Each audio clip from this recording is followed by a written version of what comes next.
Deja de creer en la suerte y empieza a crearla. Hola, ¿qué tal, crack? Gracias por estar ahí. Esto es Mundo Maldini. Bueno, estamos en una situación muy especial. No hace falta que os lo diga, que desde luego la recomendación creo que hay que intentar seguir la rajatabla, salvo que no se pueda, por alguna razón muy especial, que es quedarse en casa. Quedarse en casa porque entre todos tenemos que matar a ese bichito del coronavirus, y entre todos tenemos que matarlo, y una de las formas de matarlo es quedarnos en casa, lógicamente. Y mucha gente me ha preguntado que si voy a hacer vídeos en Mundo Maldini. Por supuesto que voy a hacer vídeos, aquí yo solo en mi despacho, no hay ningún problema para hacer vídeos en Mundo Maldini. Y voy a empezar hoy una serie de vídeos que tenía ganas de hacer y creo que es el momento ideal para hacerlo, que es durante 10 días, va a durar 10 días lógicamente la serie, voy a elegir a los 50 mejores jugadores de la historia del fútbol. Vamos a hablar de todos ellos, en algunos vamos a ver imágenes, vamos a ver cosas de mi hemeroteca, etcétera, etcétera. Así que vamos a empezar desde el número 50 hasta el 46. Lógicamente iremos de menos a más hasta llegar a los 10 primeros y luego el último vídeo serán los 5 primeros. O a lo mejor resulta que en los últimos 5 hago un vídeo cada día y así lo llevamos a 15 días. Bueno, eso ya lo veremos. Pero bueno, y otra cosa importante que os quería comentar, en mi Twitter, en Mundo Maldini, voy a subir todos los días, ya que hay que quedarse en casa y vais a tener mucho más tiempo, y además ahora hay menos fútbol, o muy poco fútbol, para matar dos bichos de golpe, ¿no? Primero el bichito del coronavirus entre todos, y después también hay que alimentar al bichito futbolero que llevamos dentro. Así que todos los días vais a tener un partido que yo voy a subir de mi archivo, un enlace, voy a subir un archivo completo un partido entero de mi archivo para que lo veáis cada día. Tendréis un partido para que se os haga un poquito más llevadera esta espera con tan poco fútbol, o prácticamente sin fútbol. Vamos a arrancar ya, este es el número 50.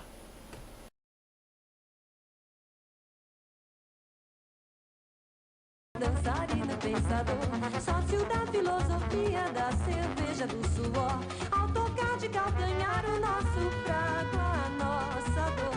Vi lance no vazio, herói civilizador, o doutor. El doctor Sócrates, sensacional jugador, impresionante el doctor Sócrates, un futbolista verdaderamente descomunal, un jugador con una altura tremenda y sobre todo con una elegancia como muy poquitos jugadores he visto yo jamás, con tanta elegancia. Os quiero enseñar varias cosas, luego vamos a ver fotos de él y vamos a ver más imágenes de él y vamos a ver sus primeros 2 goles con Brasil, pero antes os quiero enseñar la revista Placar. Yo creo que esta es la primera vez que se habla de Sócrates en una revista en Brasil. Este es el año 75, empezaba a jugar y Placar hizo un reportaje con varios jugadores que empezaban a destacar, entre los cuales estaba, por ejemplo, Falcao. Falcao, Roberto Dinamita, y aquí en la esquina, aquí la vais a ver,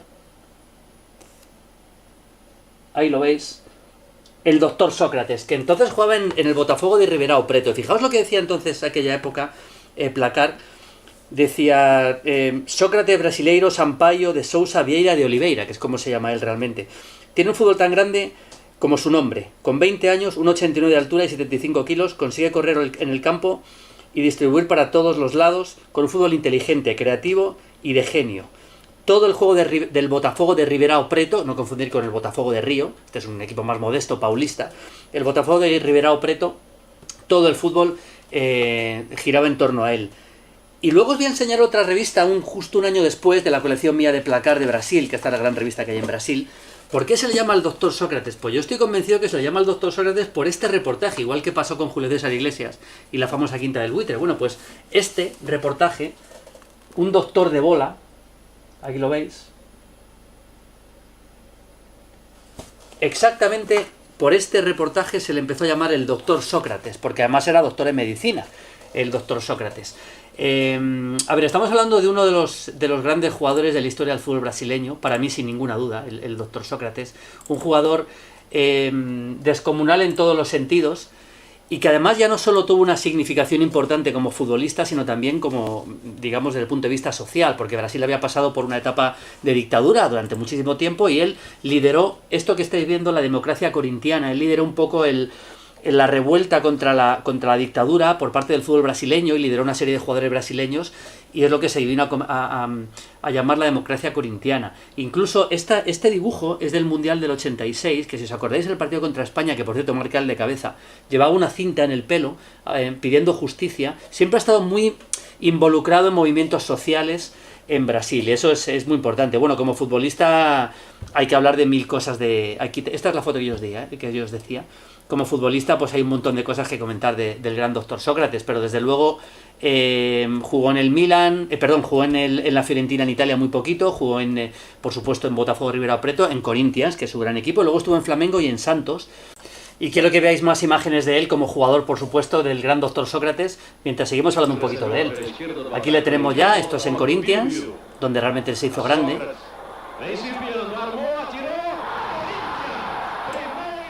Y sobre todo, fijaos fundamentalmente la potencia que tenía y la elegancia que tenía realmente. Se caracterizó bastante por jugar con el tacón, aunque había un mito urbano que era mentira, que es que tiraba los penaltis con el tacón, eso no es verdad. En algún entrenamiento lo haría, pero no en los partidos, lógicamente. Pero fijaos la potencia que tenía para llegar desde atrás. Era un futbolista que... Ha habido pocos jugadores en la historia del fútbol con esta envergadura y tan elegantes como el doctor Sócrates. No hay ninguna duda del nivel que alcanzó. Fijaos el golpeo de balón. Esto es en Flamengo ya, en su etapa final ya, y luego estuvo en Santos muy poquito. Y vamos a ver algunas imágenes también de él ya jugando muy jovencito, incluso alguna en Botafogo de Ribeirão Preto, vamos a ver también. Todo esto lo he sacado de mi archivo y espero que lo disfrutéis. Esto es en Botafogo de Ribeirão Preto, de las poquitas imágenes que se pueden encontrar en su primer equipo, ¿no? en Botafogo de Ribeirão Preto.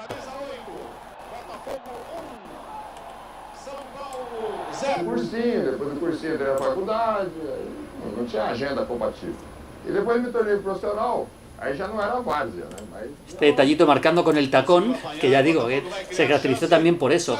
Pelé le eligió entre los 100 mejores jugadores de la historia y desde luego habría que elegirle entre los 15-20 mejores jugadores de la historia de Brasil. Y yo en este inicio de vídeos que estoy haciendo le coloco el 50 de mi lista de mejores jugadores de la historia, que no está nada mal, ¿eh? Entra justo, con lo justo, en el número 50. Pero seguramente no vais a estar de acuerdo con la lista en muchos de ellos. La verdad que los primeros, digamos del 50 al 10, es difícil, ¿eh? Luego ya los 10 primeros lo he tenido bastante más claro. Pero vamos, aún así no estaréis de acuerdo, seguro. Y quiero que me lo digáis en los comentarios, ¿eh? Aquí seguimos viendo al gran doctor Sócrates.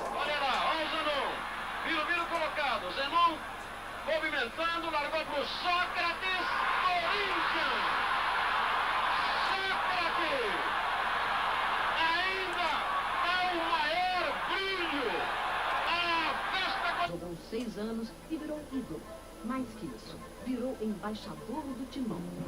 Com a camisa 8, ganhou o apelido de Magrão, a faixa de capitão y virou líder da democracia corintiana. Fijaos los golpeos desde media distancia. En fin, quiero enseñaros otro detallito más que creo que merece mucho la pena, y es que él debuta en el año 75 con la selección brasileña.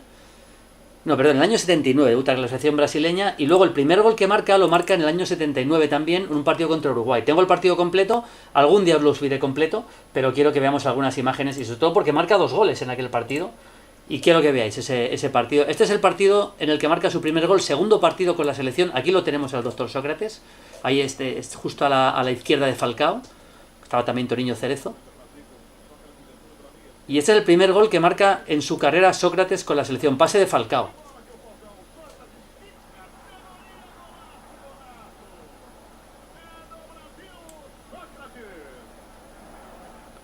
Ahí está el pase de Falcao, el control y el gol de Sócrates. Y poco después marcaría otro más, también con la selección brasileña, en su primer partido como goleador, insisto, su segundo partido internacional, y quiero que veáis el gol, es un centro desde la izquierda y un remate de cabeza, ahí está. Fijaos el pase que le pone Falcao. Al final se estaba empezando a gestar la gran selección brasileña del 82, con Falcao, con Zico, con Sócrates y con Toninho Cerezo, que armaban aquel mediocampo del 82. Y este es el segundo gol, es un partido en el que Brasil arrasa a Uruguay, es un partido amistoso, le hace 4 goles en muy pocos minutos, y este es el segundo gol que marca el doctor Sócrates. Ahí vemos fugazmente a Zico, y ahí está, el segundo gol de Sócrates en esta goleada de Brasil, el segundo gol de Sócrates con la selección brasileña. Vamos con el número 49.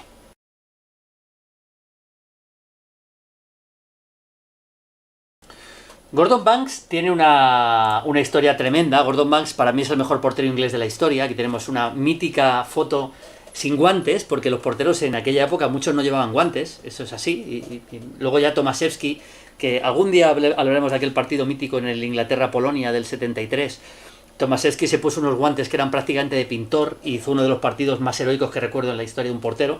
Pero bueno, Gordon Banks tiene una historia y es que realmente jugó 2 mundiales, fue campeón del mundo en el 66, insisto, para mí el mejor portero inglés de la historia, y jugó en equipos, digamos que más modestos. Nunca jugó en un grande de Inglaterra, jugó en Chesterfield, jugó en Leicester y jugó en Stoke City, pero sobre todo pasó la historia por esta parada mítica a Pelé en esta foto, la parada mítica a Pelé en el Mundial del 70. No puedo poner la imagen porque por copyright igual tendremos problemas con el vídeo, así que el partido lo tengo entero, pero tenemos estas fotos. Es un remate de Pelé picado hacia abajo de cabeza y él la saca hacia arriba, impresionante la parada de Gordon Banks, que ya digo, 73 partidos con la selección inglesa, campeón del mundo en el 66, luego tuvo un problema también que perdió un ojo y lógicamente le costó la carrera ya en el tramo final de su carrera, intentó volver a jugar en Estados Unidos pero ya no pudo hacerlo realmente, ya prácticamente lo tuvo imposible. Esta es la famosa parada de Pelé, y digo que en el 66 fue campeón del mundo y en el 70, que es este mundial, jugó todos los partidos, pero no pudo jugar el partido de cuartos de final contra Alemania. Jugó Bonetti, que era portero del Chelsea, y bien que lo pagó Inglaterra. Y eso ha contribuido un poquito más a mantener el mito de Gordon Banks en la historia del fútbol inglés. Para mí el mejor portero del inglés de la historia, sin duda, Gordon Banks. El 48.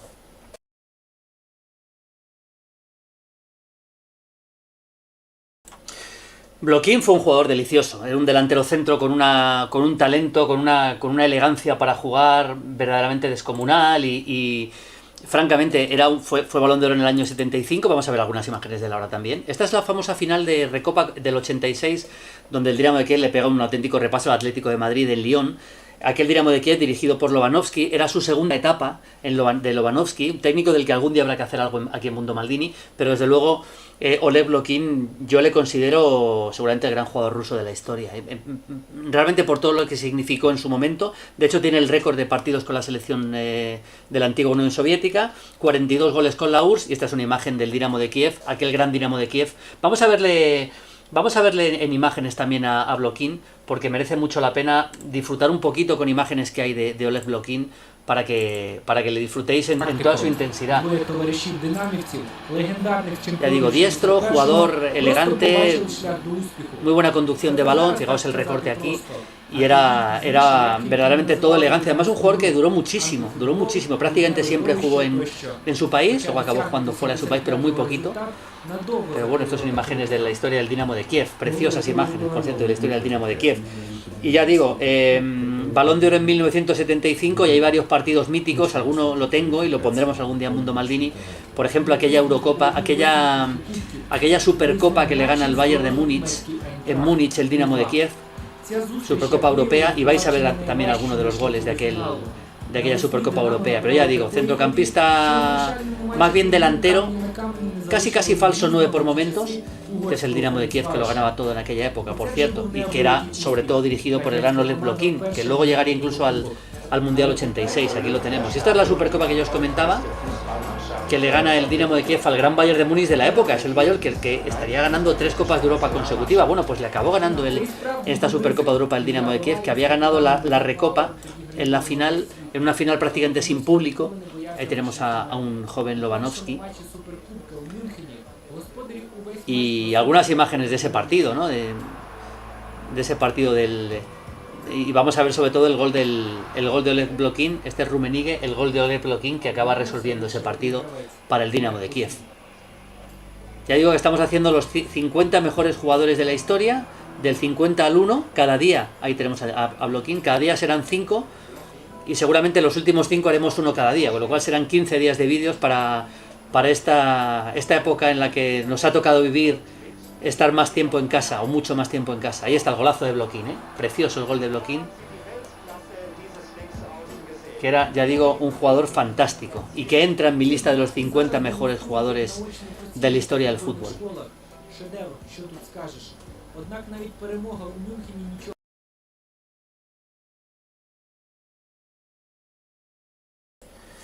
Schiaffino es uno de los grandes mitos de Uruguay, de la historia del fútbol uruguayo, aunque también fue internacional por Italia. Ahora comento un poco el detalle. Fijaos esta foto que tengo aquí, preciosa. Hay muy pocas imágenes de Pepe Schiaffino, por supuesto. Imaginaos, fijaos esta imagen con un jovencísimo Gianni Rivera. De hecho, Schiaffino fue el que recomendó al Milan para que fichara a Gianni Rivera, porque él ficha por el Milan después de coronarse en el Mundial del 50 y hacer un gran Mundial del 54, donde Uruguay no puede llegar a la final y pierde aquel histórico partido contra Hungría 4-2 en semifinales. Aquí le tenemos con el Milan. A ver, Schiaffino es el autor de uno de los 2 goles del Maracanazo, aunque el segundo lo marca Giggia, que es el gol más recordado, pero el primero lo mete Schiaffino, que es el gol del empate. Fue elegido mejor jugador del Mundial de 1950. Los que le vieron jugar, yo no le he podido ver, salvo alguna imagen muy corta, era un futbolista de un gran talento y siempre comentaba, por ejemplo, Cesare Maldini, el padre de Paolo Maldini, comentaba que era uno de los jugadores más inteligentes con los que él había jugado. El Juan Peñarol está considerado el mejor extranjero de la historia del Milan, y eso que en el Milan pasan por allí Van Basten, Rijkaard, Gullit, etcétera, etcétera, etcétera, de lo que luego vamos a hablar también. Por supuesto, estos jugadores prácticamente todos van a estar en esta lista de 50, ¿no? Pero bueno, él se marcha al Milan después de coronarse en ese Mundial del 50 y de jugar el Mundial del 54. En el Milan está francamente bien. Luego acaba en la Roma, donde ya no juega al mismo nivel, pero desde luego aquí lo tenemos con la selección uruguaya. También es internacional por Italia, Pepe Schiaffino, y yo creo que para mí es sin duda uno de los grandes jugadores de la historia del fútbol sudamericano, y por eso está en este puesto número 47. Vamos con el 46 y terminamos el vídeo de hoy.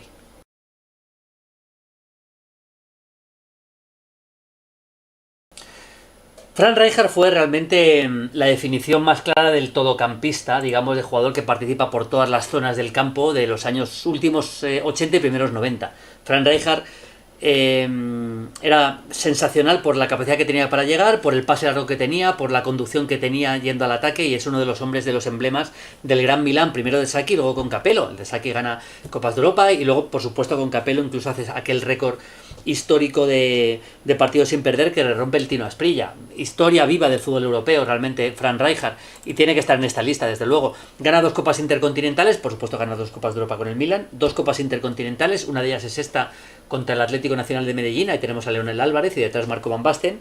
Gana la Recopa del 87 con el Ajax, y gana la Eurocopa del 88 con Holanda, con aquella selección holandesa fantástica, campeona de Europa. Hizo a Holanda lo que no pudo hacer la otra selección holandesa en los años 70, que fue ganar la Copa del Mundo. La Holanda del 88 sí puede ganar la Eurocopa de Naciones, ganando además una semifinal histórica a Alemania en Alemania.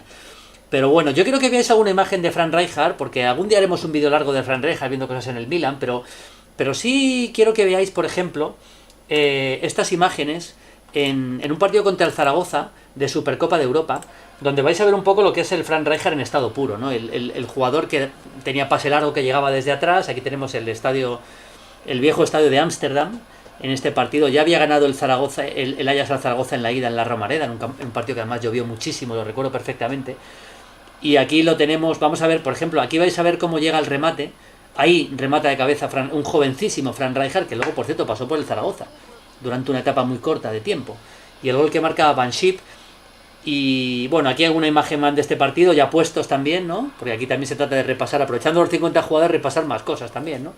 Pero quiero que veáis, por ejemplo, el siguiente gol en estas imágenes, para que veáis el pase largo. Esto es Frank Rijkaard en estado puro. Es Stanley Menzo. Y vais a ver aquí este Frank Rijkaard. Fijaos el pase que da con el exterior. Aquí desaparece la imagen, pero cómo va a acompañar la jugada y va a llegar al área. Este es Marco Van Basten, que también era una auténtica maravilla, y va a acompañar la jugada, y es Frank Rijkaard el que acaba marcando el gol. Esto era Frank Rijkaard, todocampista puro. Pasaba, llegaba y marcaba. Esto era Frank Rijkaard, el equipo que dirigía, por cierto, Johan Cruyff. Y bueno, este ha sido el primer vídeo que hemos hecho de los 50 mejores de la historia. Espero que os guste la iniciativa. Ya sabéis que hay que estar mucho más en casa estos días, así que vamos a ver si con vídeos de Mundo Maldini, con partidos que subo a Twitter, etcétera, etcétera, matamos el bicho primero del coronavirus y también alimentamos el bichito futbolero. Gracias por estar ahí, Mundo Maldini, un abrazo, chao, chao, chao. Mañana los siguientes 5. Chao, chao, chao.